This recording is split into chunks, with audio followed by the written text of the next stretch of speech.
Sveiki visi, su jumis sveikinuosi aš Raudonasis Lapinas ir šiandien jums papasakosiu, kaip įsirašyti Simple Voice Chat, kas reiškia, kad galėsite žaidime be jokių ten Discordų, šmordų ar ten kokių Skype'ų, jeigu dar tokius naudojat, kalbėti tiesiog Minecraft'o žaidime. Tai nieko nelaukiam ir keliaujam mokytis, keliaujam. Ok, tai mums reikės iš esmės kelių dalykų, gal net ir nemažai. Tai pirmasis dalykas yra Fabric instaleris, nuoroda, kur jį atsisiųsti bus palikta aprašyme. Aš naudosiu Fabric, jeigu jūs žinot, ką darot, galite naudoti Forge arba kokį nors kitą varikliuką, kurį bus galima atsisiųsti.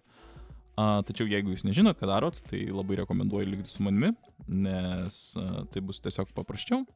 Ir čia kiti du failiukai, to jūs papasakosiu, vienu iš esmės galima atsisakyti, tai pas mane yra Bookit failiukas ir yra Fabric failiukas. Bookit failiukas yra skirtas serveriui, jeigu jau esat pradėję žaist ir vat vidury žaidimo sugalvojot, kad gal būtų visai fainai įsirašyti voice chat pluginą, o Fabric galima naudoti tiek ten, jeigu tarkim serveris visiškai švarus ir sugalvojate susikurti konkrečiai Fabric serverį. Kaip susikurti Fabric serverį esu pamoką padaręs, jos nuoroda taip pat bus aprašyme. O dabar nieko nelaukiam, keliaujam į naršyklę ir štai čia yra dar viena nuoroda, kuri bus taip pat palikta aprašyme. Čia yra Simple Voice Chat atsisiuntimo puslapis. Tai kaip ir sakiau, jeigu jūs jau esat pradėję žaisti Vanilla Minecraftą ant mūsų paper varikliuko, tai paprasčiausiai tiesiog atsisiunčiat šitą, atsisiūs kaip pluginas ir toj parodysiu, ką reiks daryti toliau. Tačiau jeigu jūs norit susikurti naują serverį, rekomenduočiau galbūt kurtis Fabric, na nebent norit jau kurtis Vanilla, tai tada irgi taip pat reiktų atsisiųsti šitą. Žodžiu, jeigu mes norim be modifikacijų su Paper, o ne Fabric varikliuku, siunčiamės šitą, jeigu mes norim Fabric varikliuko, siunčiamės šitą. Vienaip ar kitaip į klientą vis tiek reikės atsisiųsti kažką tai. Arba Fabric, arba Forge, nes, na, tiesiog Vanilla taip neišeis paleisti. Tai aš jau esu atsisiuntęs šitą Paper, žodžiu, Bookit pluginą ir paskui klientą esu atsisiuntęs Fabricą. Dabar keliaujam į valdymo pultą. Čia labai rekomenduoju naudoti kokią nors FTP programą, kaip pavyzdžiui WinSCP arba FileZilla. Tačiau aš pabandysiu netgi prisijungti per WebFTP, galbūt man pavyks, nes WebFTP yra mūsų beta versijoje, tai gali būti nesklandumų. Jeigu jūs taip pat norit pabandyti nesklandumus, kaip ir aš noriu pabandyti nesklandumus, tai rekomenduoju naudotis WebFTP. Jeigu norit viską atlikti sklandžiai, naudokite FTP programą. Ok, tai aš jau esu plugins aplankale. Dabar spaudžiu mygtuką Upload, keliauju į savo darbalaukį ir pasirenku Voice Chat Bookit. Spaudžiu atidaryti ir palaukiu, kol įsikels. Na va, įsikėlė, daug labai netrukom. Dabar pabandykime keliauti į konsolę ir įjungti serverį. Na va, jau matau, kad serveris užsikrovė, taip pat man pluginas rašo, kad Voice Chat'o serveris yra pastartuotas ar pajungtas. Tai, žodžiu, dabar ką mums reikia padaryti, tai tiesiog įsirašyti arba Fabric, arba Forge į savo klientą, kad galėtų čia šitas voice chatas susišnekėti. Tai grįžtam čia, atsidarom Fabric instalerį, kurį jau minėjau prieš tai. Tai štai čia išlenda mums toks langas. Būtinai pasižiūrėkit, kad būtų client dalis paspausta, ne server, o client. Ir čia aišku pasirenkam savo Minecraft'o versiją, turėtų būti tokia pati kaip ir serverio, loader version iš esmės nėra labai jokio skirtumo ir tiesiog spaudžiam install. Tai galiu paspausti install ir aš, nors jau esu įsirašęs, instaliuota, viskas tvarkoj. Dabar jungiamės Minecraft'ą.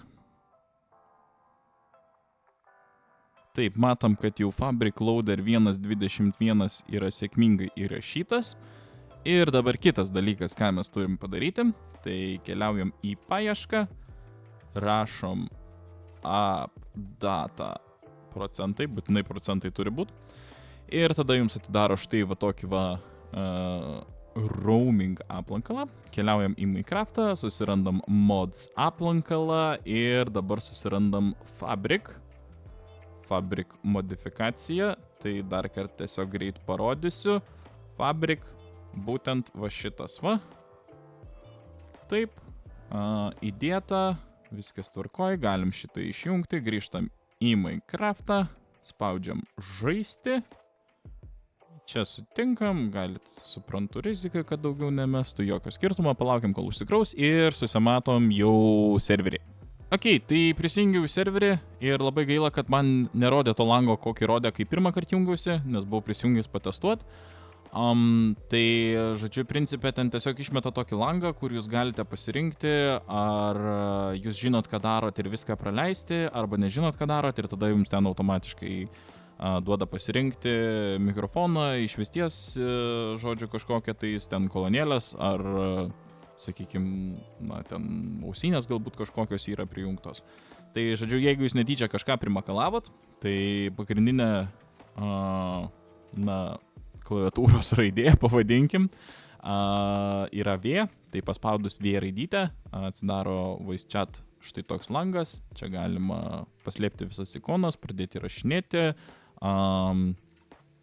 pasireguliuoti garsus, užmūtinti visus garsus arba užmūtinti mikrofoną, tai dar yra daugiau nustatymų, spaudžiam settings, tai štai čia galit pasirinkti savo mikrofoną, turit žinot, kaip vadinasi jūsų mikrofonas, nes jų čia gali būti 1, gali būti 3, gali būti net ir 10, mano atveju yra 2, aš žinau, koks yra mano mikrofonas, jį ir pasirinkęs esu, tada išvesties kažkokia tai, nu, garso išvestis, kitaip pavadinkim jo, tai štai čia yra mano kolonėlės, štai čia yra mano ausinės, tai aš naudoju ausinės, pasirinkau, viskas pasirinkta, viskas tvarkoj, čia galima pasireguliuoti garsus, kaip ir sakiau, 3D audio.